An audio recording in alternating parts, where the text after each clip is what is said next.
Bismillahirrahmanirrahim. Alhamdulillahirabbil alamin.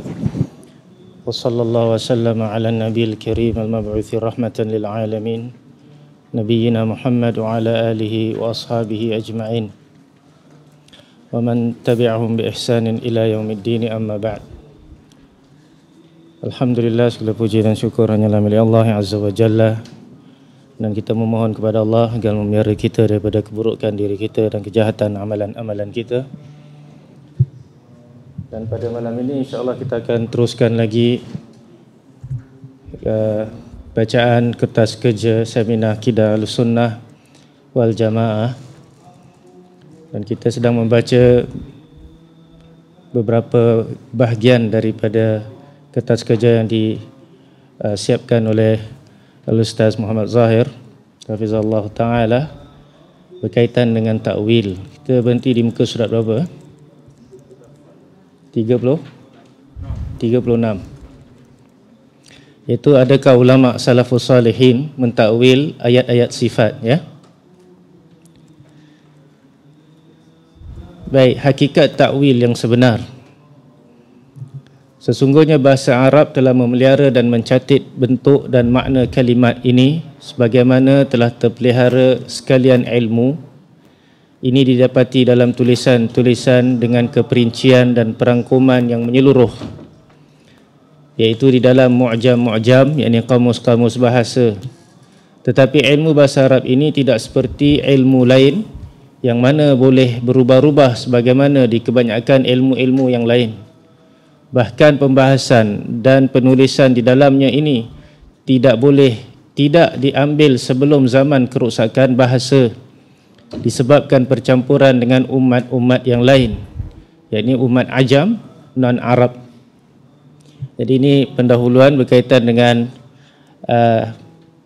makna takwil, bahawa orang Arab pasti akan memelihara makna, yakni mereka tahu apa makna takwil dan ia terpelihara oleh orang-orang Arab.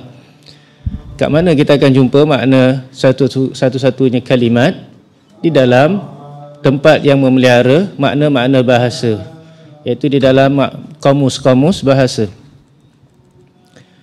Baik, oleh sebab itu seorang pembahas ilmu bahasa ini perlu merujuk kepada rujukan bahasa yang lama yang diambil daripada orang Arab yang fasih. Jadi hujahnya, boleh kita setuju tak? Bahasa ni kan berubah-ubah disebab datangnya orang-orang yang bukan Arab. Kadang-kadang bahasa itu rosak disebabkan orang Arab tu sendiri. Baik, mereka tak nak pelihara bahasa mereka, mereka gunakan, masukkan agama bahasa-bahasa lain. Baik, jadi begitu juga dengan bahasa Arab. Jadi bagaimana kita nak pastikan makna kalimat yang kita ingin faham ini betul ataupun tidak? Maka kita kena rujuk dengan maknanya ketika bahasa Arab itu masih murni, belum lagi dirusakkan. Bolehkah kita jumpa zaman bahasa Arab itu masih murni? Jawabnya, tentu sekali boleh. Iaitu zaman turunnya wahyu, zaman sebelum turunnya wahyu, yakni zaman jahiliyah itu bahasa Arabnya sempurna. Kemudian Al-Quran itu diturunkan pada orang-orang Arab jahiliyah dengan bahasa apa? Dengan bahasa mereka yang mereka gunakan. Jadi zaman Nabi SAW, zaman sahabat adalah zaman bahasa yang belum dirosakkan. Dan juga beberapa generasi yang masih dekat lagi selepas mereka, zaman tabi'in dan mungkin zaman tabi'in. Sebelum mereka bercampur aduk dengan orang-orang yang bukan Arab. Siapakah orang-orang yang bukan Arab yang masuk Islam? Kita dapati bahawa orang-orang yang bukan Arab yang masuk Islam adalah orang-orang Persia. Baik, orang-orang Persia, yakni Iran sekarang ini. Bila ditaklukinya Iraq, Iran pun masuk sekali. Dan juga yang atas-atas lagi di kawasan Azerbaijan dan sebagainya. Dan daripada sudut atas lagi, kita kata utara Afrika itu, atasnya Libya dan sebagainya sampai kepada Andalus. Itu juga mungkin terpengaruh dengan bahasa-bahasa bukan Arab, bahasa barbar dan sebagainya. Boleh? Jadi oleh sebab itu seorang makna takwil dari sudut bahasa ialah masdar, yakni kata dasar daripada bab taf'il Takwil, taf'il asalnya alif, waw dan lam. Daripada ala ya'ulu. Ala ya'ulu. Jadi ia balik kepada makna-makna yang berikut. Jadi ada berapa makna disebutkan sini, ada 5 makna. Yang pertama adalah al-islah. Makna takwil adalah pembaikan. Itu antara makna takwil sebagaimana berkata Abul Abbas Al-Mubarrad, seorang ulama bahasa yang masyhur. Beliau wafat tahun 285 Hijrah. Jadi ni kira masih zaman salaf lagi. Dan ulama bahasa asalnya daripada islah, kata beliau. Alahu ya'uluh, aulan, sekiranya dia membaikinya.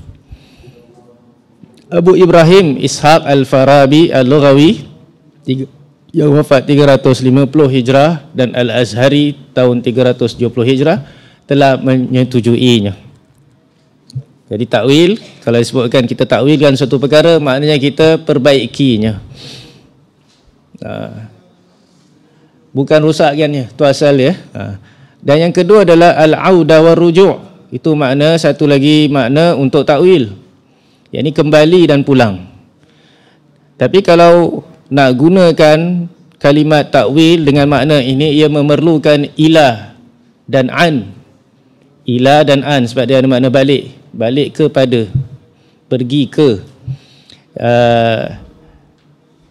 Berkata Ibnu Duraid Al-Azdi, wafat 321 Hijrah, Ibnu Manzur menukilkan juga begitu juga, Ibnu Faris, ni semua ulama-ulama bahasa. Yakni ala ila, yakni ia kembali kepada.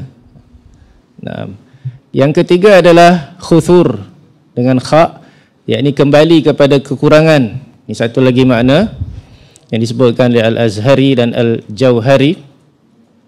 Yang keempat adalah al-aqibah. Ini bagus, kesan dan natijah. Jadi takwil maknanya natijah daripada sesuatu perkara.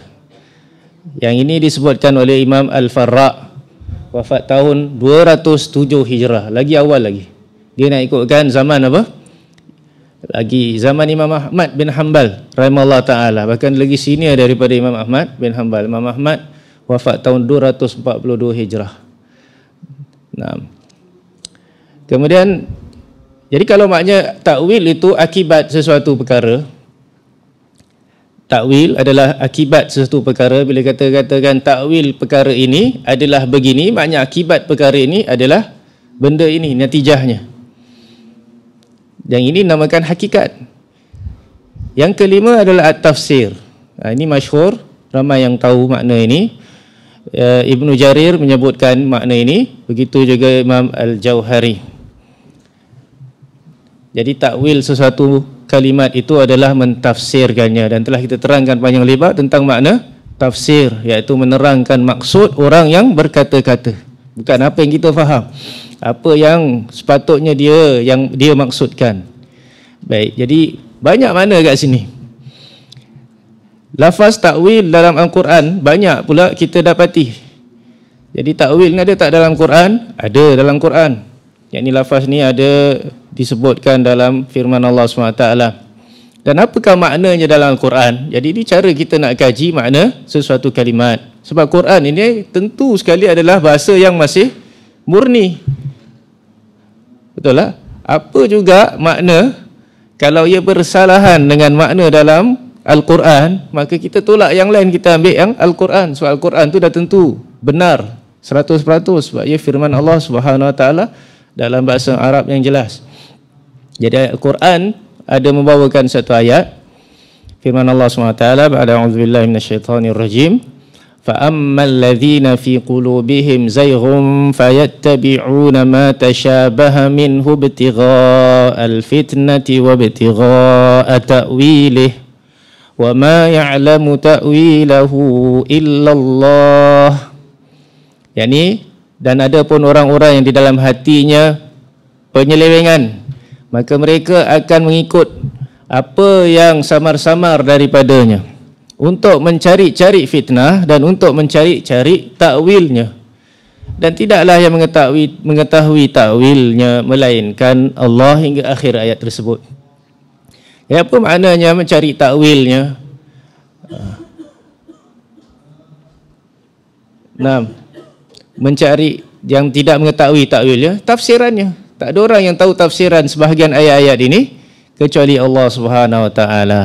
Dan kalau kita berhenti kat sinilah, kalau kita sambung lagi, wa ma ya'lamu ta'wilahu illallahu warrasikhuna fil ilmi. Tidak ada yang mengetahui takwil sebahagian ayat ini melainkan Allah dan orang-orang yang kukuh ilmunya. Ini para ulama. Mereka je yang tahu sebahagian daripada makna-makna tafsiran ayat-ayat yang tidak diketahui oleh orang lain. Ayat ini sebenarnya tafsirannya sangat penting. Kita mungkin tangguhkan, kita nak teruskan bacaan. Kemudian satu lagi makna adalah sebaik-baik balasan dan tempat kembali. Itu makna takwil. Firman Allah dalam surah An-Nisa, fa in tanaza'tum fi syai'in farudduhu ila Allahi war rasuli in kuntum tu'minuna billahi wal yaumil akhir. Dzalika khairun wa ahsanu ta'wila. Yani jika kamu bertelingkah tentang sesuatu, maka kembalikanlah ia kepada Allah dan Rasul. Jika kamu benar-benar beriman kepada Allah dan hari akhirat. Yang demikian itu lebih baik dan lebih bagus takwilnya. Apa makna takwil? Adakah maknanya tafsirannya? Mana satu makna? Maknanya sebaik-baik balasan dan tempat kembali. Siapa yang bila ada khilaf, dia gunakan hukum Allah dan hukum Rasul. Kalau hukum Allah dalam Quran, kalau hukum Rasul, bila Rasul masih hidup, mereka datang jumpa Rasul, suruh Rasul selesaikan masalah mereka. Kalau Nabi SAW dah tak ada, kembalikan kepada sunnatu Rasulullah SAW. Jika mereka buat demikian, kata Allah, menunjukkan mereka benar-benar beriman pada Allah dan hari akhirat. Dan yang demikian itu baik, khairun, lebih baik dan lebih bagus takwilnya, tempat-tempat lebih baik, sebaik-baik balasan dan tempat kembali. Rujuk yang paling bagus adalah rujuk pada kitab Allah dan sunnah Rasulullah. Dan satu lagi adalah balasan perbuatan mereka di akhirat daripada azab dan sebagainya. Itu juga satu makna takwil. Hal yanzuruna illa ta'wilah. Yauma ya'ti ta'wiluhu yaqulu alladhina nasuhu min qabl. Hingga akhir ayat tersebut. Qad ja'at rusulu rabbina bil haqq. Minta maaf. Hal yanzuruna ila ta'wilah. Berlaku adakah apa yang mereka nantikan melainkan takwilnya? Dan pada hari datangnya takwilnya, maka berkata orang-orang yang telah lupa sebelum itu. Apa maknanya? Apa yang mereka tunggu ni? Takwil apa yang mereka tunggu? Mereka tunggu balasan azab di hari akhirat. Nanti di hari akhirat orang-orang kafir akan menunggu-nunggu azab Allah Subhanahu Wa Taala. Dan begitu juga orang di dunia ini, mereka selalu tunggu-tunggu azab Allah SWT. Jadi kata Allah, nanti bila datang takwilnya, yakni hakikatnya, azabnya. Jadi ini takwil bermakna hakikat sesuatu. Jadi apa yang disebutkan tadi, sebahagian makna-maknanya ada kat dalam Quran. Ini berlakunya apa yang Allah khabarkan dalam Al-Quran di antara apa yang menjadi balasan dan tempat kembali mereka. Bal kadzabu bima lam yuhitu bi'ilmihi walamma ya'tihim ta'wiluh. Hingga ayat fanzur kaifa kana 'aqibatul zalimin. Bal, bahkan mereka telah mendustakan dengan apa yang mereka tak ada ilmu tentangnya dan belum datang kepada mereka takwilnya. Sampai ayat, lihatlah bagaimana balasan orang-orang ataupun balasan orang-orang zalim. Jadi orang-orang zalim ni, orang-orang kafir ni memang tak ada ilmu. Bila mereka dustakan ayat Allah SWT, ada ilmu ke tidak? Tak ada, itu main ikut perasaan aja, ikut hawa nafsu, ikut akal. Adakah mereka tahu takwilnya? Adakah makna takwil ni tafsirannya ke apa? Bukan. Mereka belum tahu tafsirannya, balasannya. Nanti bila dah datang baru mereka apa ni? Mereka akan beriman. Dulu mereka lupakannya. Jadi ini antara makna takwil. Satu lagi takwil maknanya tafsir. tafsir mimpi. Dalam surah Yusuf ada beberapa tempat adanya takwil dengan makna ini. Wa kadzalika yajtabika rabbuka wa yuallimuka min ta'wilil ahadits. Demikianlah kata Allah SWT tentang Nabi Yusuf, Tuhanmu telah memilihmu dan telah mengajarkan kepada engkau takwil ahadits. Hadis di sini bukan hadis-hadis.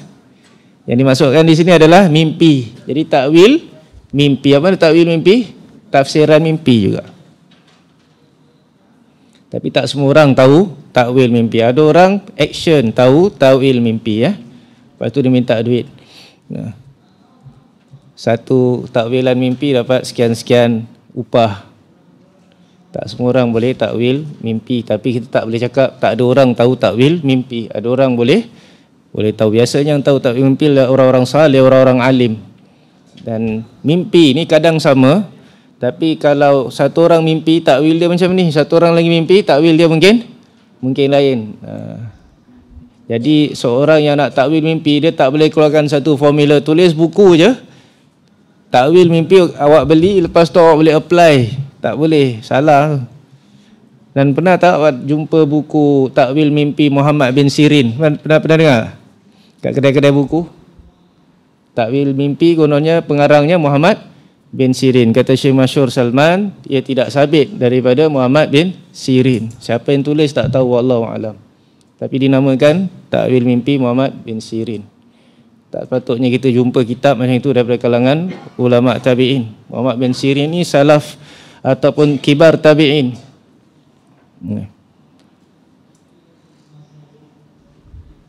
Jadi ada orang boleh mimpi dia azan. Jadi kadang-kadang mimpi dia maknanya dia nak pergi haji lah tu. Macam mana boleh datang macam tu?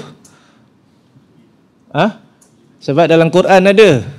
Dalam Quran Allah SWT suruh Nabi Ibrahim azan untuk haji. Wa azzim fin nasi bil haji, kata Allah SWT. Dan azankanlah, ini announce lah, panggillah orang ramai untuk buat haji. Nanti mereka akan datang. Ya'tuka rijalan, mereka akan datang dalam keadaan jalan kaki. Boleh buat haji jalan kaki? Ke bid'ah? Tengoklah awak kat mana. Orang Mekah bolehlah jalan kaki. Yang dekat-dekat lagi Jeddah masih boleh jalan lagi. Kalau tak ada kenderaan, boleh tak ada kata saya tak ada kenderaan, tak ada kereta aircon, tak mampulah naik teksi, saya tak wajib haji. Apa kita cakap? Jalan boleh tak? Kalau boleh jalan, jalan. Asal tak boleh? Tapi kalau awak tinggal jauh, Madinah 500 km, awak nak jalan sampai KL, selipar tak tahu berapa kali tukar kasut. Kalau lecet dah tak tahu, tampal plaster berapa banyak. Itu kalau yang biasa jalan lah. Tak sampai pun. Tak sampai waktu nak tawaf, setengah jalan dah habis lah. Tapi kata ulama tu menunjukkan bahawa asal haji tu diwajibkan walaupun untuk orang yang jalan kaki. Yaitu karijalan wa ala kulli dhamirin, dan datang di atas tiap kenderaan. Unta ke ataupun keldai ke atau apa-apa kenderaan. Sampaikan ada ulama membahaskan mana lagi afdal, buat haji jalan kaki ke kita naik kenderaan. Jadi Quran sebutkan jalan kaki dulu, baru sebutkan naik kenderaan.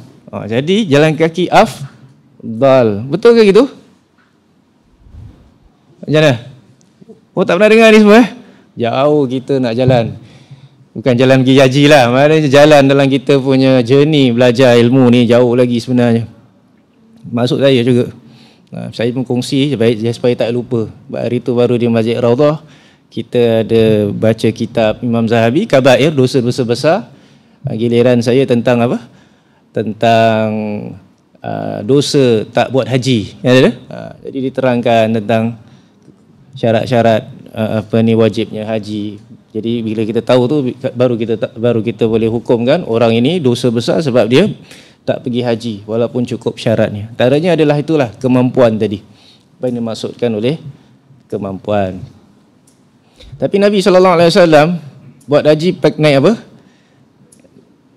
Naik unta jadi sunnah naik unta kan? Ke naik kenderaan? Nabi SAW tawaf pun naik unta. So mana lagi afdal? Tawaf naik unta ke naik kenderaan? Jalan kaki lah. Sebaik-baik petunjuk Rasulullah SAW. Jadi saya kasih awak fikir.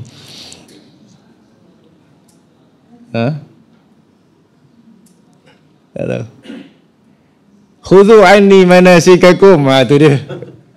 Saya nak buka package package tawaf naik unta. Kena halau daripada Masjidil Haram.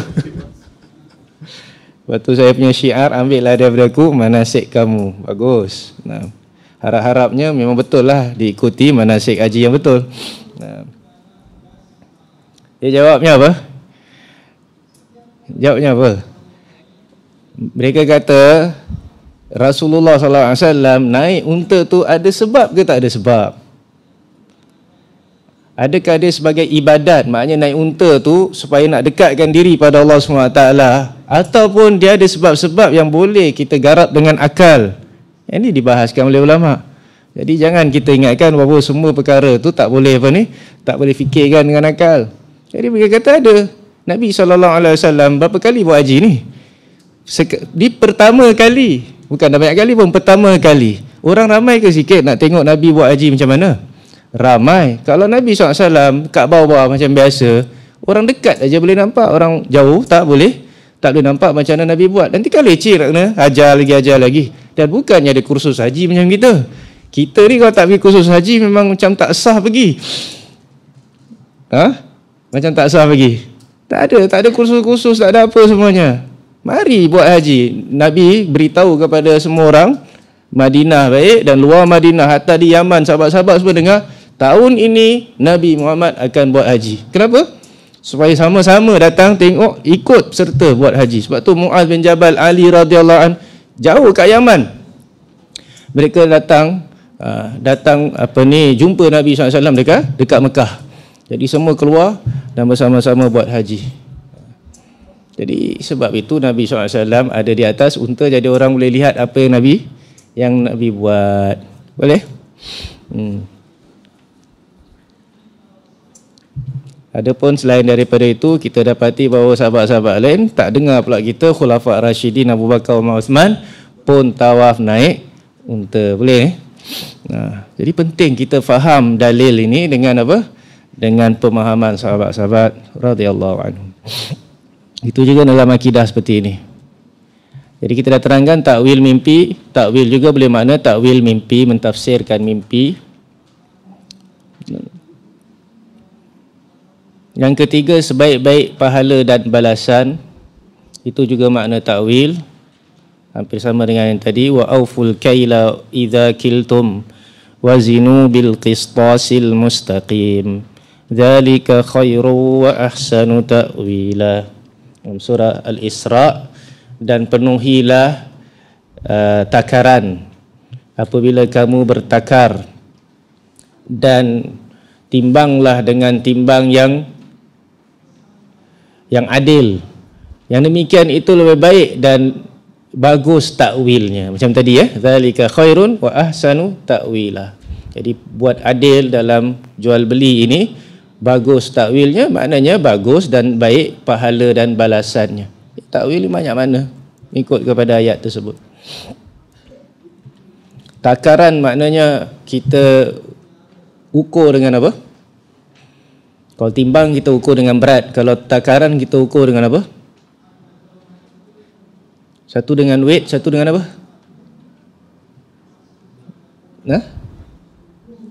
Takar, tahu takar? Dulu mama ada pakai itu tin susu tu, nak beras kan ada. Gayung. Gayung. Satu tu orang panggil cupak ke, 2 cupak ke dan sebagainya. Dia measure dengan apa? Dia measure dengan weight ke tu? Berat ke? Tak kan? Dia measure dengan apa? Tak tahu ke? Dengan dengan banyak, dengan volume. Dengan volume. Sama tak measurement dengan weight dengan volume? Tak sama. Jadi kalau beras kecil-kecil kan masuk kat dalam satu gayung, satu cawan macam gini, dengan beras besar-besar masuk kat dalam sini, kalau kita kira satu-satu, agak-agak mana lagi banyak? Yang kecil ke yang besar banyak? Yang kecil kan yang banyak? Yang besar mungkin sikit. Cuba awak gantikan dengan kurma, betul tak?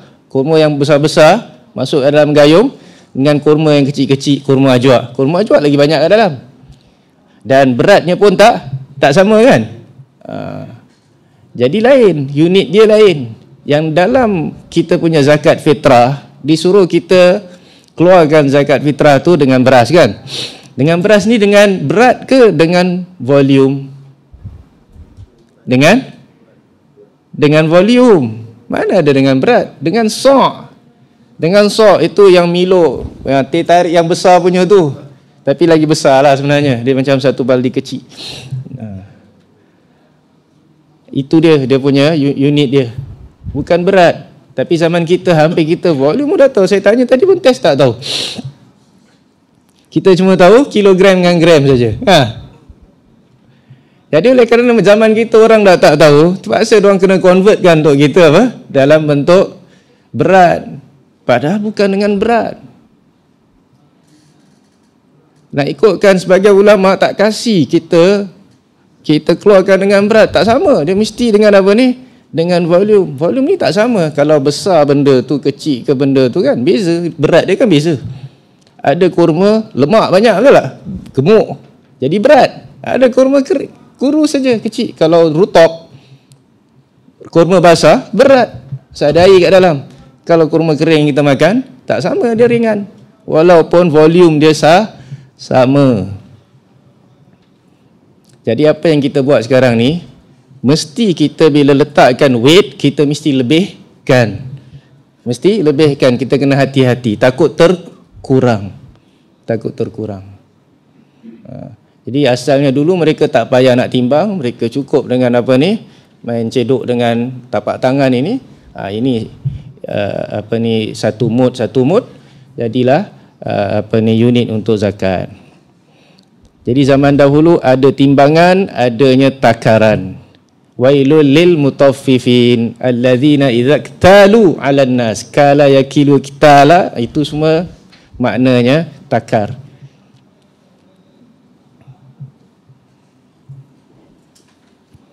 Ada tak orang yang tipu dalam timbangan? Adalah. Nak untung kita adjust dia punya meter sekarang ni. Letak sikit tapi jadi apa ni? Berat. Dan kalau zaman sekarang dia punya weight dengan dia punya volume, dia punya apa, duit dia tu kan, dia boleh adjust. Dia boleh main-main kalau dia nak lah. Dia cukai satu orang tu, dia adjust 10 sen pun 10 sen punya 10 sen. Satu bulan kaya juga tu, beruntung juga. Siapa buat gitu, wailul lil mutaffifin, celakalah bagi mereka.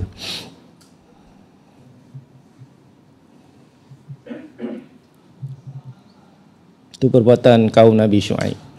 Baik, lagi satu adalah makna takwil, adalah makna tafsir apa yang kamu tidak sabar ke atasnya. Qala hadza firaqu baini wa bainik sa'unabbi'uka bi ta'wili ma lam tastati' 'alaihi sabra. Kata Khidir alaihissalam kepada muridnya Nabi Musa alaihissalam, inilah perpisahan antara aku dan engkau. Ada firaqu. Lepas ni kau dah tak boleh belajar dengan aku lagi. Kenapa? Pasal tak ikut syarat belajar. Syarat belajar dia apa? Jangan tanya. Jangan tanya apa yang kau buat semua, jangan tanya. Sampai aku sendiri yang kasih tahu. Sampai aku sendiri kasih tahu. Bila tu? Mungkin sekejap lagi, mungkin lagi 10 tahun. Ni belajar apa ni? Sampai bila nak tahu? Boleh sabar tak macam kau? Nabi Musa alaihissalam, salam, tak apa, set. Aku boleh sabar. Confident dia ingatkan dia boleh sabar. Sekali baru first punya ujian dia dah tak sabar. Apa tu, Khidir alaihissalam bocorkan kapal-kapal nelayan. Kapal nelayan bukan kapal krus. Apa beza kapal nelayan dan kapal krus? Nelayan cari makan dengan kapal, dengan sampan perahu dia. Habis macam mana dia nak pergi laut? Zalim tak tu? Kalau kapal krus pun zalim, ini lagi zalim. Lepas tu katanya nelayan-nelayan tu dah tumpang kan Nabi Musa dengan Nabi Khidir. Kalau gitu lagi zalim, tak kenang budi. Jadi Nabi Musa alaihissalam memang tak boleh tahan. Terus dia tegur. Tegur je. Khidir katakan, aku kata engkau tak boleh sabar. Ups, alamak, terlupa. Itu dia. Tapi jangan sangka bahawa semua belajar ilmu agama lagi-lagi mesti nak kena ada syarat macam ni. Tak boleh tanya. Ni sebagian orang aja yang suka pakai apa ni? Suka ayat ni. Jadi apa syekh dia buat jangan tanya. Tak tanya habislah, kena tipu. Jadi sa'unabbi'uka bita'wili ma lam tastati' alaihi sabra, aku akan menyampaikan, mengkhabarkan takwil apa yang kau tak sabar terhadapnya. Ya, ini pengajarannya. Kenapa aku buat? Apa yang aku telah buat yang kau tak sabar tadi?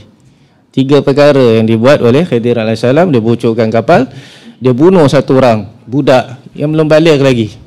Nampak sah tak berdosa. Lepas tu dia betulkan rumah satu kampung yang tidak tahu menghormati tetamu, orang asing. Sebab tu kata Nabi SAW, kalaulah Nabi Musa AS tu sabar, baik, tentu kita tahu banyak lagi ilmu. Tapi memang ditakdirkan macam tu. Maknanya kalau Nabi Musa AS sabar, tak tanya, akan ada kisah lagi. Itu dia.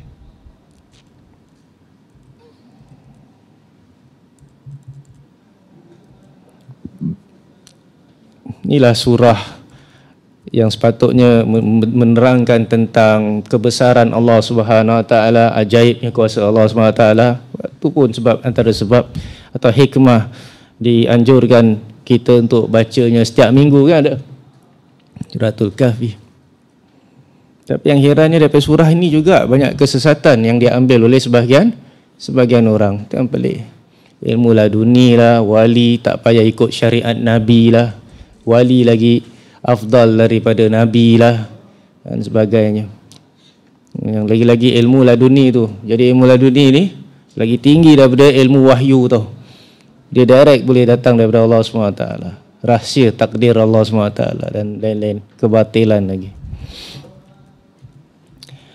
Nah, baik, sekiranya dilihat terdapat 16 tempat dalam Al-Quran yang mengandungi perkataan takwil, melainkan kesemua maknanya berkisar di antara dua makna, iaitu aqibah, marji' dan masir, iaitu balasan lah, natijah yang membawa makna balasan dan tempat kembali. Khairu ahsanu ta'wila kan, banyak itu jumpa. Yang makna kedua adalah tafsir dan bayan yang bermakna penafsiran dan penerangan. Jadi itu asal makna takwil. Begitu juga daripada hadis telah diriwayatkan perkataan takwil dalam lebih daripada satu hadis. Yang pertama hadis Ibnu Abbas radhiyallahu anhuma, bahawa sesungguhnya Nabi SAW telah meletakkan kedua tangannya ke bahunya, lalu berdoa, ya Allah, fahamkanlah dia agama dan ajarkanlah dia takwil. Allahumma faqihhu fid din wa 'allimhu ta'wilah. Ajarkan takwil maknanya tafsir dan penerangan tentang agama, dan agama itu Quran. Jadi siapa yang Ibnu Abbas akan faham makna-makna Al-Quran. Yang kedua daripada jamaah sahabat, yakni satu kumpulan sahabat ramai radhiyallahu anhum, berkata dari Nabi SAW bersabda, akan membawa ilmu ini dari setiap khalaf, yang digantikan orang yang adil, yang akan menolak daripadanya tahrif, yakni perubahan mereka yang melampau dan takwilan mereka yang jahil dan penyelewengan mereka yang membatalkan. Jadi ini khabar Nabi SAW, di setiap zaman nanti ada aja orang yang akan menggantikan kaum yang dahulu. Dan kaum dia sifat dia apa? Udul. Semuanya orang-orang yang adil, yang soleh. Apa kerja ni orang-orang yang menggantikan generasi salaf sebelum dia? Dia akan menolak tahrif, yakni penyelewengan dalam agama, dalam amalan, semua sekali. Yang ini dia berdiri menegakkan amar ma'ruf nahi mungkar. Dan takwilan mereka yang jahil. Tu dia takwil orang yang jahil. Jadi takwil kat sini maknanya apa? Penerangan. Penyelewengan lah. Tafsiran yang salah. Siapa ni mereka ni? Ulama-ulama, pendakwah-pendakwah. Jadi ini menunjukkan bahawa kerja para pendakwah, orang yang belajar agama, lagi-lagi ulama, dia bukan hanya setakat ajak orang buat baik saja, tapi orang yang ajak kepada ajaran yang salah, yang songsang, dia biarkan. Tak boleh, dia mesti terangkan kebatilan mereka dengan hujah, dengan ilmu, dengan bayan.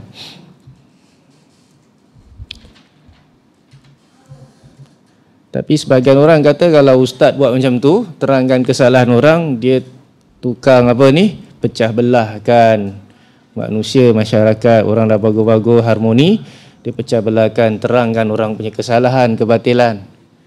Jadi kita nak ikut mana ni? Ikut kata-kata orang ke kita kata-kata Rasulullah SAW? Nabi bila kata macam ini, dia setakat khabar ke? Ataupun dia galakkan untuk orang buat macam tu?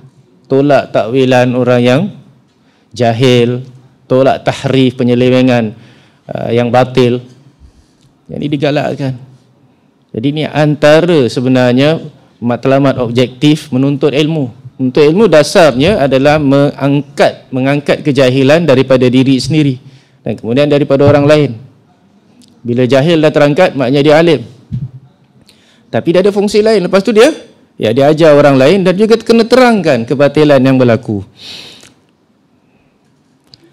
Baik, kita dapat merumuskan bahawa penggunaan takwil dalam Quran dan Sunnah tidak lari dari penggunaan dari sudut bahasa. Itu yang nak diterangkan di sini.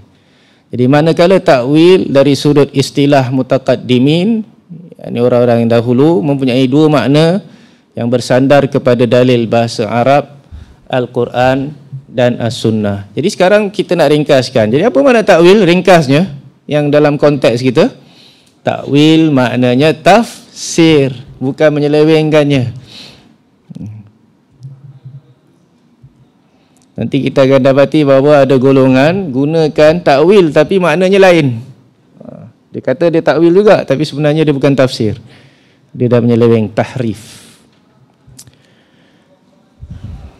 Jadi pertama, penafsiran lafaz dan penerangan maknanya.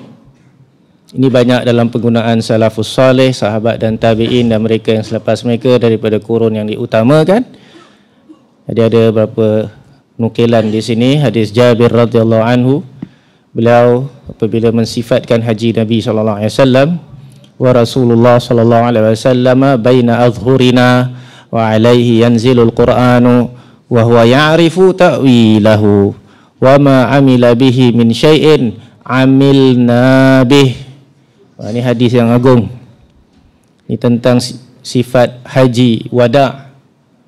Rasulullah sallallahu alaihi wasallam berada di antara kita dan ke atasnya diturunkan Al-Quran dan Rasulullah sallallahu alaihi wasallam mengetahui takwilnya. Apa mana?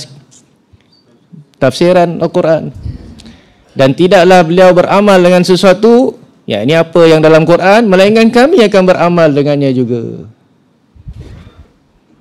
Jadi Nabi SAW mentafsirkan Quran dengan apa cara? Satu dengan dia sampaikan, satu lagi dengan dia amalkan. Amalan Nabi SAW tu tafsiran kepada Al-Quran. Ingat tak bila ditanya kepada Aisyah tentang akhlak Rasulullah SAW, apa kata beliau? kana khuluquhul Quran. Adalah akhlaknya Rasulullah adalah Al-Quran. Apa maknanya? Maknanya apa dia buat tu sesuai dengan ajaran Al-Quran. Itu makna. Jadi maknanya apa yang tidak diamalkan oleh Nabi SAW bukan tafsiran Al-Quran. Boleh tak kita masuk sikit ni? Jadi macam sekarang ni musim orang sambut sambut memperingati kelahiran Nabi Muhammad SAW yang dicintai. Baik, itu semua orang wajib cinta Rasulullah SAW. Siapa yang tak cinta Rasulullah SAW, apa hukum dia? Murtad, kafir, tak beriman. Mesti cinta Rasulullah SAW, bahkan mesti cinta Nabi SAW lebih daripada selainnya. Itu dia, Allah dan Rasul. Baik, jadi mereka buatlah majlis-majlis untuk memperingati kelahiran Rasulullah SAW. Kita kena gembira. Baik, banyaklah syubhatnya, ataupun kalau orang panggil dalilnya. Kita ambil satu. Dalil mereka katakan ada dalam Quran. Quran suruh kita sambut maulid. Apa awak, kalau awak dengar macam tu, apa awak punya respon? Awak tak sambut maulid, Quran suruh kita buat maulid. Apa awak jawab? Apa ayat dia? Yalah itulah. Apa ayat dia? Dengar dulu apa dia punya dalil. Jadi mereka akan datangkan satu ayat dalam surah Yunus. Firman Allah SWT, Qul bifadlillahi wa rahmatihi fabidzalika falyafrahu wa khairum mimma yajma'un. Jadi bahagian depannya, Qul, katakanlah Muhammad, Qul bifadlillahi, dengan karunia Allah dan rahmatnya hendaklah kamu bergembira. Mereka cuma nampak yang bergembira tu je tau. Yang karunia Allah dan rahmatnya tu mereka letakkan fill in a blank lah kata orang tu. Jadi apa yang mereka fill in? Oh, karunia Allah dan rahmat Allah adalah Rasulullah SAW. Macam mana pula? Kan Allah kata Rasulullah tu apa? Diutuskan sebagai apa? Rahmatan lil alamin. Awak pun tahu je dia. Wa ma arsalnaka illa rahmatan lil alamin. Dan tidaklah kami utuskan engkau wahai Muhammad melainkan sebagai rahmah lil alamin. Jadi Allah dalam surah Yunus katakan dengan karunia Allah dan rahmatnya ni Nabi. Hendaklah kamu bergembira. Jadi bila kita dapat Nabi ni, kelahiran Nabi ni, kita bergembira. Bergembira, mesti bergembira. Jadi ini dalil kita buat sambutan maulid. Sekarang apa awaknya respon? Saya datang ni bukan terus macam ni. Kita tengah baca kertas kerja. Hadis ni baca balik. Okey, baik, lebih tu baca balik. Jabir kata apa? Rasulullah berada di antara kita dan ke atasnya diturunkan Al-Quran. Dan Rasulullah SAW mengetahui takwilnya. Okey tak? Dan tidaklah beliau beramal dengan sesuatu melainkan kami akan beramal dengannya juga. Kan kat sini, lepas tu saya masuk situ dengan izin. Itu dia. Saya nak suruh awak fikir macam mana saya istidlal, macam mana ulama istidlal dengan hadis macam ni. Dia macam nak jawab. Saya kasih awak apa ni? Senjata tu kasih awak tu. Hujah. Kalau Nabi amal, itulah tafsiran dia. Nabi baca tak Quran tu? Quran turun pada Nabi pula. Jadi Nabi tentu tahu ayat yang mereka pakai. Nabi buat maulid tak? Kalau betul itu adalah perintah untuk buat maulid, siapa yang first buat maulid? Nabi lah, atau Nabi suruh sahabat-sahabat kan buat. Bila Nabi tak buat, sahabat tak buat. Sebab tu kita selalu cek, betul tak? Ke ada hadis. Oh, tak ada hadis, kita cek. Mungkin sahabat buat. Sahabat pun tak buat, that's it. Ini adalah perkara yang diada-adakan. Itu dia.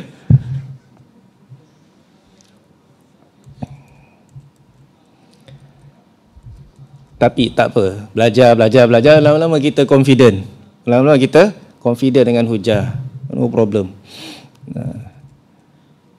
Sebab tu kata Ibn Qayyim rahimahullah ta'ala dalam kertas kerja, maka mengetahuinya selawat dan salam Allah ke atasnya adalah takwilnya. ia adalah pengetahuannya berkenaan tafsir. Ya, takwil maknanya tafsirannya. Jadi tafsiran mereka tentu salah. Tentu salah. Jadi apa makna bergembira dengan karunia dan rahmat Allah SWT? Gembira secara mutlak. Kita gembira dengan apa ni? Dengan semua, kita tafsirkanlah tu fadl dan rahmat. Fadl, karunia Allah dan rahmat Allah bukan Nabi je, banyak lagi kan. Islam dengan nikmat petunjuk, jauh daripada maksiat dan sebagainya. Hendaklah kita bergembira. Mesti ke bergembira kita kena tunjukkan merry ataupun happy dan sebagainya. Tak payah kan? Tak ada. Melainkan ada memang disyariatkan untuk sambut hari raya. Itu baru kita sambut. Tunjukkan gembiraan kita, pakai baju baru apa semuanya. Adapun maulid tak payah, tak disyariat untuk tukar pakai baju baru. Sebaik tak ada bazar apa? Bazar maulid. Tak mustahil satu hari ada. Semua pakai bagus-bagus, semua keluar untuk tunjukkan gembiraannya. Satu hari dulu, berapa ratus tahun dulu, berlaku ni dekat Baghdad, Irbil. Irbil satu tempat atas Baghdad, north of Iraq. Sultan tu dia buat majlis besar-besaran. Kat Mekah pun dulu ada juga. Jadi dia macam betul-betul hari raya. Entah-entah lagi besar daripada hari raya. Semua pakai bagus-bagus. Orang laki perempuan, anak-anak semua keluar, makan-makan, minum-minum. Sambutan macam apa hari raya. Lepas tu bertandang dari satu rumah ke satu rumah, ziarah-ziarah dan sebagainya.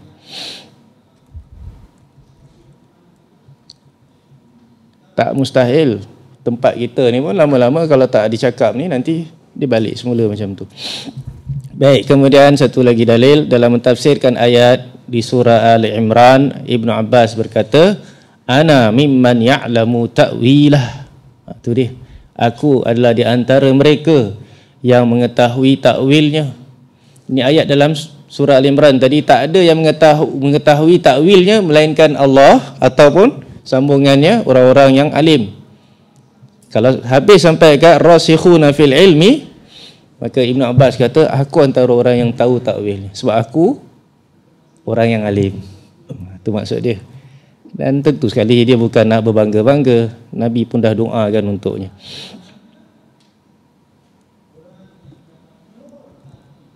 Tapi ada satu perkara dekat sini. Adakah bila kita katakan Ibnu Abbas alim, tahu makna Al-Quran, didoakan oleh Nabi SAW, semua dia buat betul, tak pernah buat salah, dan siapa menyalahi pendapat Ibnu Abbas, bid'ah. Boleh tak cakap macam itu? Tak boleh juga, walaupun dah didoakan oleh Nabi SAW. Tapi sebagai orang, fahaman dia lain. Kadang bukan didoakan oleh Nabi je, baru cucu ke cicit kepada satu sahabat yang ada fadilat dengan Nabi SAW, dia dah kata akidah dia mesti betul apa semua. Jauh. Sedangkan ini Ibn Abbas ni, kita tak kata bahawa semua dia cakap betul. Bagaimana boleh semua dia cakap betul? Kalau gitu sahabat-sahabat lain semua tak payahlah belajar lah. Sahabat-sahabat lain semua kata kita hantar Ibn Abbas je pergi belajar duduk dengan Nabi SAW. Apa-apa orang nak tahu semua tanya Ibn Abbas. Kita semua tak payah belajar. Sebab apa yang dia buat semua betul. Kita tak boleh menyalahi dia. Tidak kan macam tu. Kita dapati Ibn Abbas cakap lain, Ibn Umar cakap lain, Ibn Mas'ud cakap lain, Abu Hurairah cakap lain. Takkan semua betul. Itu dia. Tapi kalau tak ada pendapat lain, pendapat dia je, kita tak tahu ada sahabat-sahabat yang mengingkari pendapatnya, ketika tu tentulah dia kata-kata dia hujah. Lebih lagi dalam tafsir. Jadi kita tak pernah jadikan siapa-siapa manusia maksum selain Rasulullah sallallahu alaihi wasallam. Begitulah kita dapati daripada kata-kata Imam At-Tabari rahimallahu ta'ala, qala ahlu ta'wil kaza. Itu dia. Berkata ahli ta'wil demikian. Siapa tu ahli ta'wil? Maksud dia ahli tafsir. Thumma yuridu aqwal al-mufassirin minas salaf, ta'wilul ayati indana kaza. Kemudian dia akan bawakan pendapat-pendapat ahli tafsir dari kalangan salaf. Takwil ayat ini di sisi kami adalah begitu. Banyak takwil ayat ni. Takwil, awak buka kitab, nama kitab dia pun takwil. Summa yabda bi tafsir wa bayan ma. Aku dengan terangkan tafsirnya, maknanya. Ke surat sebelah. Dengan itu datang pelbagai judul tulisan-tulisan ulama salafus salih seperti Ta'wil Mushkil Al-Quran. Ini kitab Ibnu Qutaibah, dan Ta'wil Mukhtalif Al-Hadis. Keduanya daripada Ibnu Qutaibah, wafat tahun 276 Hijrah. Dan beliau ni seorang ulama salaf dan ahli bahasa, itu kelebihannya.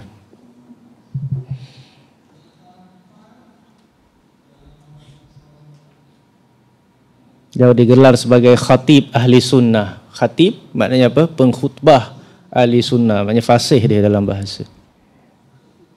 Baik, yang kedua, hakikat yang mana kembalinya kepadanya kata-kata. Hakikat yang mana kembali kepadanya kata-kata yang bermakna berlakunya apa yang dikhabarkan pada waktunya sekiranya pengkhabaran, dan berlakunya apa yang ditunjukkan oleh kata-kata sekiranya ianya permintaan, dan ia balik kepada makna balasan dan pengembalian. Jadi ini satu lagi makna takwil, hakikat.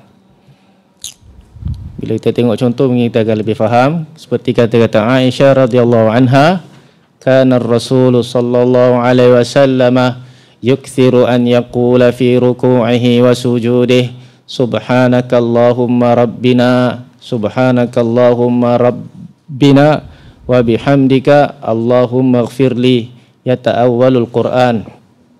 Subhanakallahumma rabbina wa bihamdika allahumma ighfirli yata'awwalul Qur'an. Ini hadis yang sahih. Aisyah radhiyallahu anha berkata, Rasulullah SAW memperbanyakkan membaca dalam rukuknya dan sujudnya zikir tadi. Beliau mentakwilkan Quran. Apa makna kata Aisyah di sini? Adakah dia selewengkan Quran, pandai-pandai tafsir? Tak. Dia bukan tafsir pun. Maknanya dia amalkan Quran. Amalkan apa yang ditunjukkan oleh Al-Quran. Hakikatnya. Ini bila turunnya ayat dalam surah Al-Fath, An-Nasr. Apa tu? Idza jaa an-nasrullahi wal fath wa ra'aitan nasa yadkhuluna fi dinillahi afwaja fasabbih bihamdi rabbika wastaghfir innahu kana ghaffara. Jadi bila turun ayat ni, kan ayat ni suruh Nabi sallallahu alaihi wasallam fasabbih bihamdi rabbika wastaghfir. Jadi Nabi buat, dia kata subhanakallahumma rabbina. Betul lah? Jadi ini adalah tasbih. Wa bihamdika tu tasbih tu. Allahumma ighfirli, ini adalah istighfar. Jadi dia amalkan permintaan dalam Quran tersebut dalam rukuk dan sujudnya. Ibnu Hajar mengatakan perkataan dia mentakwilkan Al-Quran ialah menjadikan apa yang diperintahnya daripada tasbih, tahmid dan istighfar pada waktu dan keadaan yang mulia. Maka takwil di sini bermaksud hakikat apa yang Allah perintahkan dengannya. Itu dia hakikat. Apa tu hakikat ni? Hakikat tu exacting lah. Benda tu sendiri, benda yang betul. Bukan yang kita sangka teori dan sebagainya. Hakikat benda tu sendiri. Itu takwil. Ya, begitu juga dengan kata-kata Ibnu Uyainah, Sufyan Ibnu Uyainah, guru Imam Syafi'i. As-sunnah adalah takwil perintah. As-sunnah adalah takwil perintah dan larangan Allah. Dengan itu penerangan kedua makna Syekh Islam berkata, adapun takwil dalam lafaz salafus salih maka mempunyai dua makna. Jadi Ibnu Uyainah kata sunnah itu adalah takwilkan perintah dan larangan. Apa nak takwilkan perintah dan larangan? Kita seleweng-selewengkan, tafsirkan, maknanya kita amalkan, mengikut apa yang disuruh. Kita tinggalkan apa yang dilarang. Jadi ini panjang juga. Salah satu daripada dua makna itu tafsir, menjelaskan maknanya sama ada bertepatan dengan zahir atau bercanggah dengan zahir. Maka takwil di sisi mereka berdekatan dengan seiras, dan ini makna wallahu alam sebagaimana yang Mujahid maksudkan dalam katanya, sesungguhnya ulama-ulama beramal dengan takwilnya. Nah, begitu juga Muhammad bin Jarir At-Tabari mengatakan dalam tafsirnya, pendapat dalam takwil firman Allah begini dan begitu. Jadi apa makna takwil? Yang hampir dekat dengan tafsirannya. Makna kedua pula ianya adalah apa yang dimaksudkan oleh kata-kata sekiranya ia merupakan tuntutan, maka bermakna ia adalah perbuatan yang dituntut itu sendiri. Sekiranya ia adalah pengkhabaran, maka ianya adalah perkara yang dikhabarkan dengannya. Jadi kalau Allah khabarkan tentang azab, jadi takwil azab tu bila azab tu datang. Tu dia. Jadi ini semua adalah makna takwil di kalangan mutaqaddimin salaf. Adapun makna takwil daripada istilah mutaakhirin lain. Berkata Imam Al-Ghazali rahimahullah taala, wafat tahun 505 Hijrah.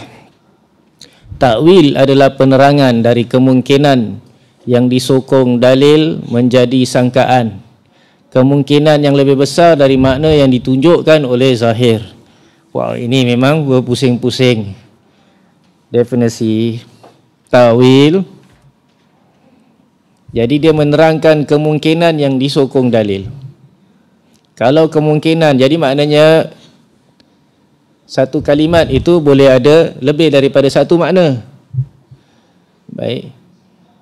Jadi kalau takwil tu bila kita terangkan makna yang mana satu, ada banyak makna, mana satu kita nak ambil? Makna yang disokong dalil. Itu takwil. Ya, ini kemungkinan besar makna yang dimaksudkan adalah yang ini, bukan yang lain. Jadi itu definisi mereka.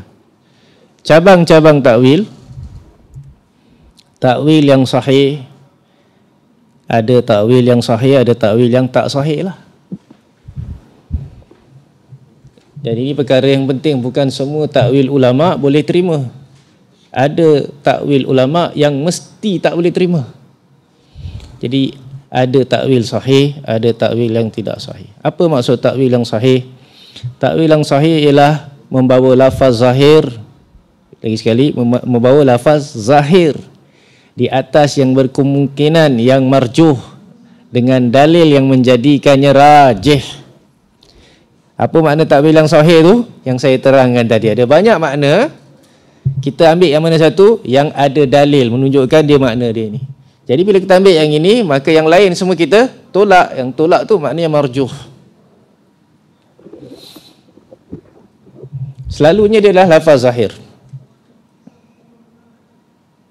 Berkata Ibnul Qayyim, maka secara jumlah keseluruhan, maka takwil yang bertepatan dengan apa yang ditunjukkan nas-nas yang didatangkan sunnah serta bertepatan dengannya ialah takwil yang sahih.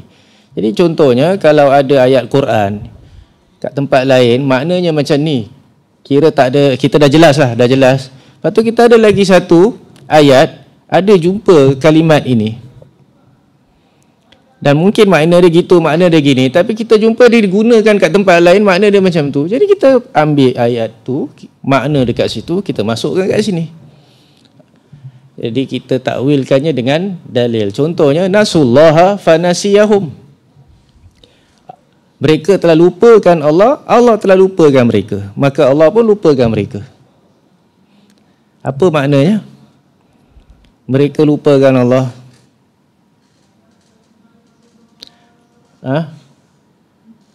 Tak ingat Allah, tak ingat Tuhan. Adakah maknanya tak ingat tu maknanya lupa terus? Mereka sebenarnya tak buat apa-apa, cuma lupa ya. Kalau kita contohlah, kalau betul-betul terlupa, adakah dalam kuasa kita terlupa buat sesuatu? Tak berdosa kan? Macam mana boleh kita kena hukum? Jadi maksud dekat lupa kat sini confirm adalah lain. Maksudnya adalah mereka tinggalkan Allah. Lupakan Allah, mereka tinggalkan Allah. Maka Allah tinggalkan mereka katanya. Faham ni? Maka Allah tinggalkan mereka. Jadi kenapa kita tafsirkan macam tu? Sebab itulah yang zahir. Itulah yang zahir. Banyak makna, mungkin lupa dengan ingatan, mungkin lupa dengan tinggal. Kita ambil yang ini. Sebab itu lebih tepat dengan konteks ayat tersebut. Kemudian ada dalil lagi. Boleh ke manusia lupa? Manusia boleh lupa tak? Boleh. Tapi Allah boleh lupa tak? Boleh tak kita sifatkan Allah sebagai lupa? Jadi kita lihat dalil lain, kita dapati Allah nafikan daripada dirinya sifat lupa. Wa ma kana rabbuka nasiya, dan tidaklah Tuhanmu itu lupa. Ini dalam surah Taha. Jelas ke tak tu? Tuhan tak lupa kan? Jadi bila kita dah confirm Tuhan tak lupa ni, ini muhkam, jelas, maka kita masukkan kat sini Allah tak boleh lupa. Jadi maknanya adalah Allah bukan lupa, tapi Allah tinggalkan. Dan ini dinamakan takwil. Takwil dengan dalil. Kan tadi ulama-ulama semua cakap. Maka takwil yang sahih.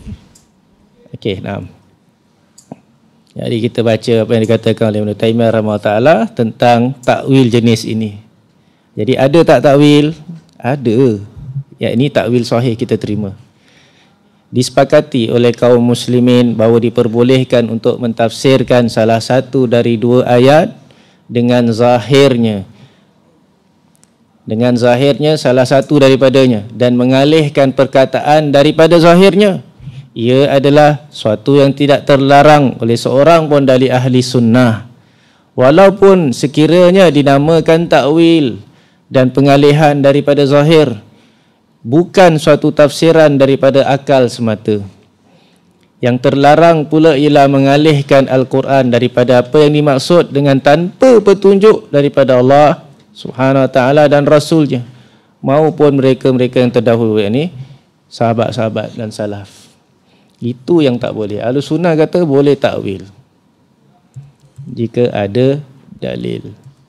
Takwil seperti ini terpuji dan bukan dikeji. Sebab itu Ibn Qayyim berkata, kita tidak mengingkari takwil, bahkan hakikat ilmu itu adalah takwil.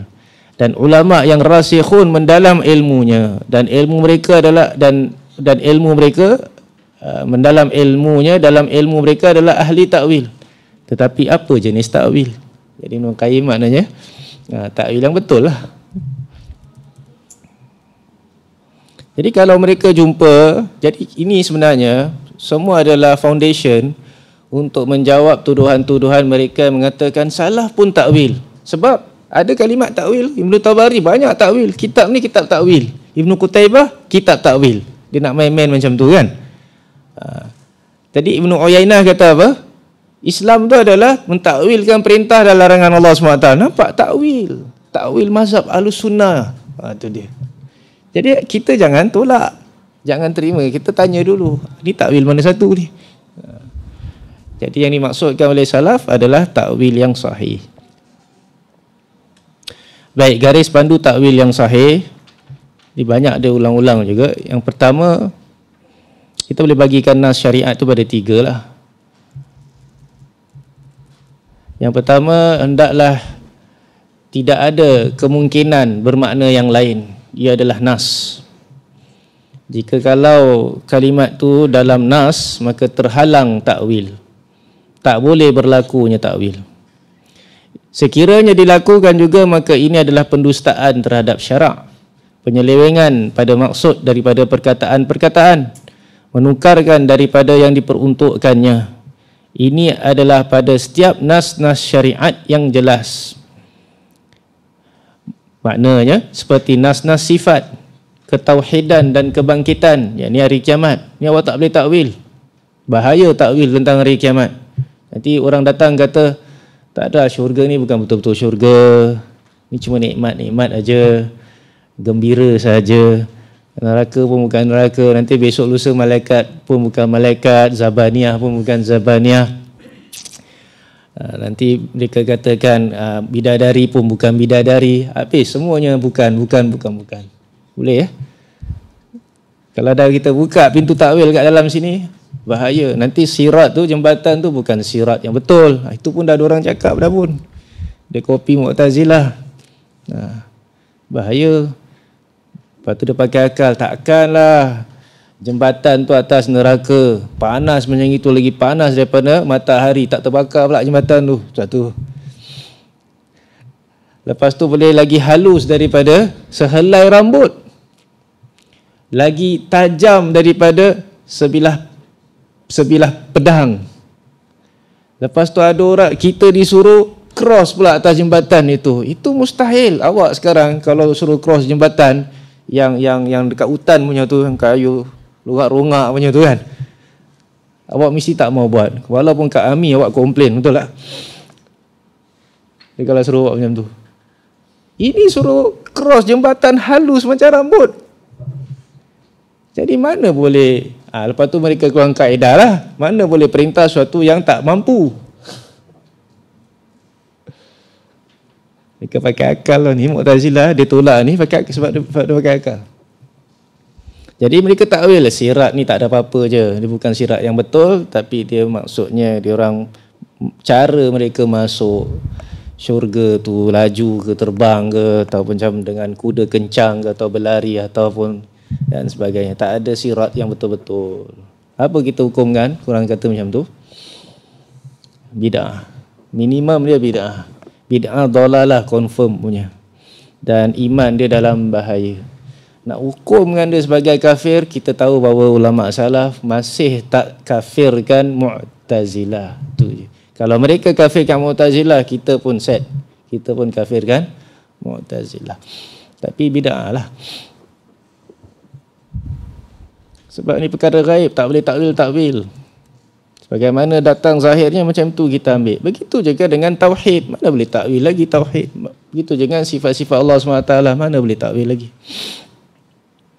Okey ya. Baik. Kalau dalam hukum ahkam macam tu juga. Hukum ahkam begitu juga. Kalau solat orang tanya, contohnya nahnya, Nabi solat 4 rakaat. Awak boleh takwil tak? 4 tu mungkin 4 aja, tapi boleh 5. Nak tambah boleh, kurang je jangan. Sebab tu datang lagi besok, sebenarnya kurang pun boleh. Yang penting kalau kita buat 2, kita mesti buat bagus-bagus, khusyuk. Pasal matlamat dia khusyuk. Pakai akal boleh tak? Idea manusia dengan idea syaitan kalau combine. Lalas tak payah solat, betul tak? Lagi best. Ingat Allah SWT sekejap je, minit dah. Kan Allah kata, wa aqimis solata li dzikri, dirikanlah solat untuk mengingatku. Dah ingat Allah cukup lah. Itu untuk orang-orang lalai je yang kena pergi masjid solat, kena panggil azan lagi. Siapa yang selalu ingat Allah tak payah solat.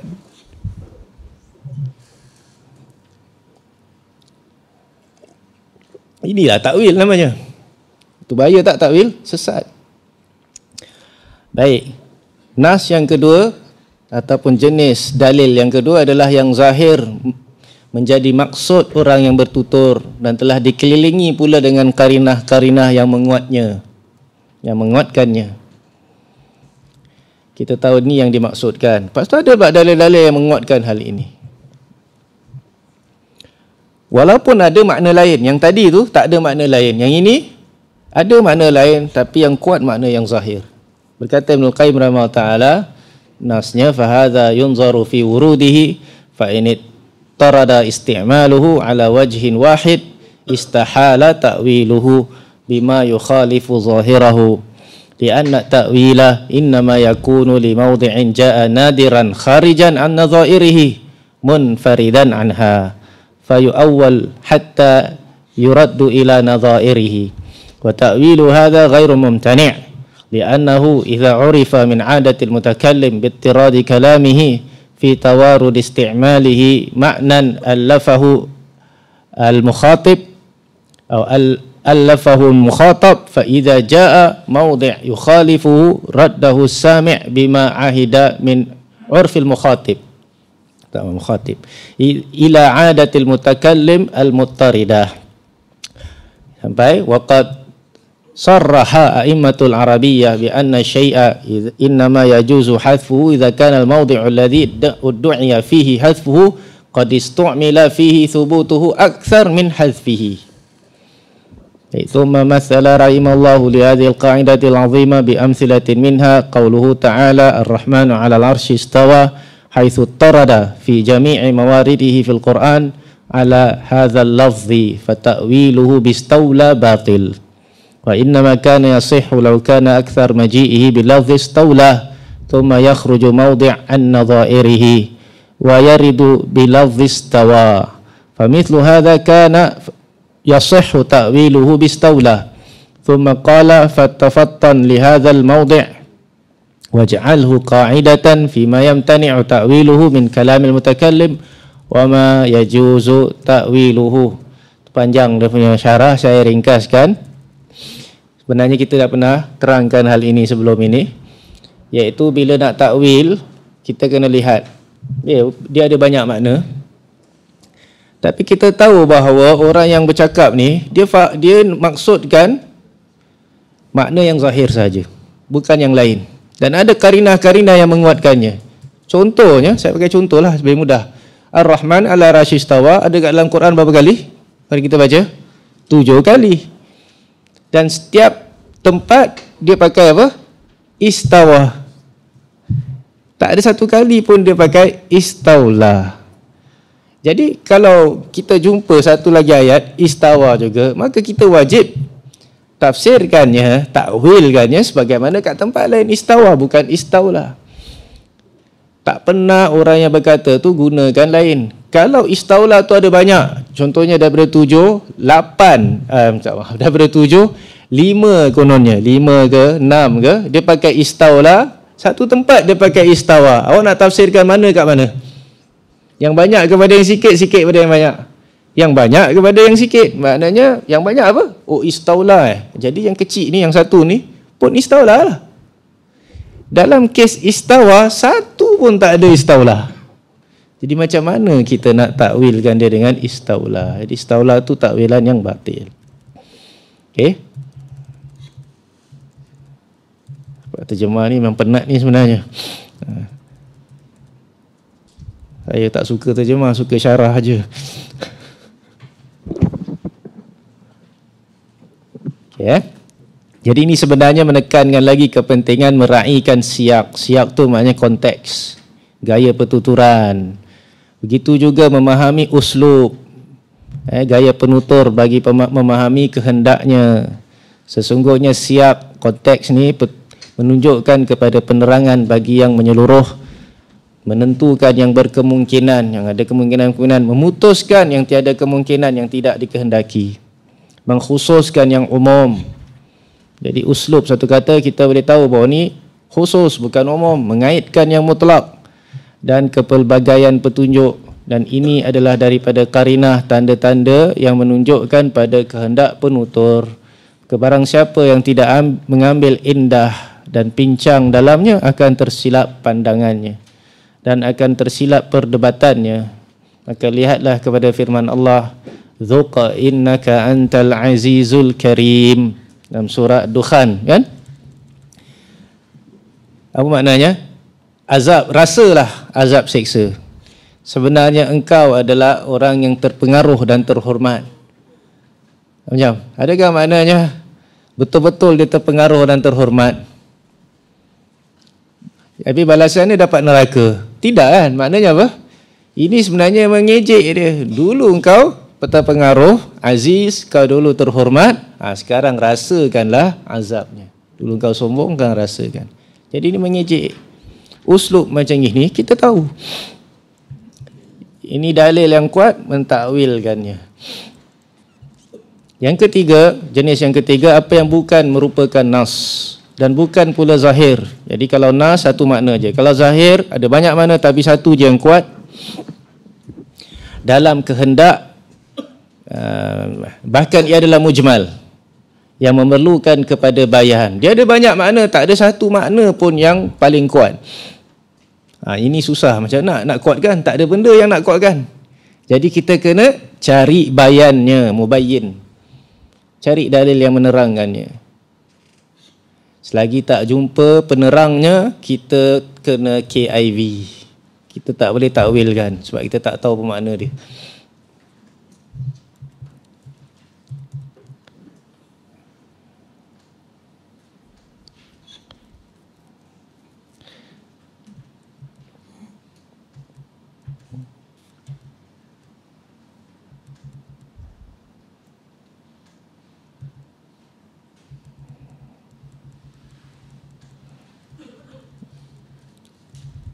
Kemudian didatangkan jenis-jenis bayan dan sebagainya. Sebenarnya ini dah masuk dalam usul fiqh pun ni. Baik, kita mungkin berhenti dekat sini. Ada apa-apa soalan? Oh, ni ada pengumuman. Bulan Mac hadapan. Mac kelas akan berpindah ke Masjid Raudhah di Bukit Batok. Masanya sama juga.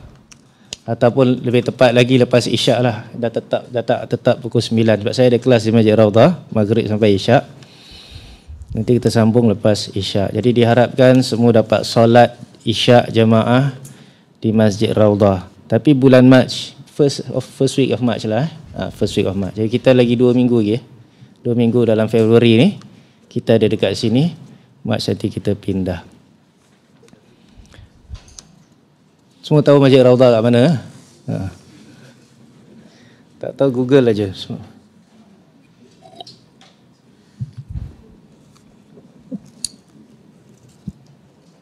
Ada soalan?